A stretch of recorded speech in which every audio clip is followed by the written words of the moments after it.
Advice দেওয়া খুব easy. বাইরে দাঁড়িয়ে কাউকে বলা যায় স্ট্রং থাকো, সব ঠিক হয়ে যাবে। কিন্তু সেম সিচুয়েশনে গিয়ে স্ট্রাগল করা যে কতটা হার্ড, সেটা না গেলে বোঝা যায় না। অনেক সময় দেখা যায় কেউ কাউকে সান্ত্বনা দেওয়ার জন্য খুব সুন্দর সুন্দর অ্যাডভাইস দেয়, ঠিক বইয়ের পাতার মতো নিখুঁত কথা বলে।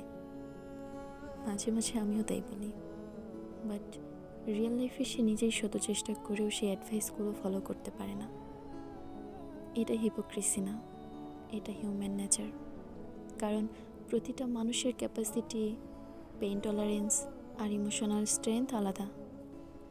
বাইরে থেকে সমস্যা ছোট মনে হলেও যার জীবনে সেটা চলছে, তার জন্য সেটা প্রতিদিনের যুদ্ধ।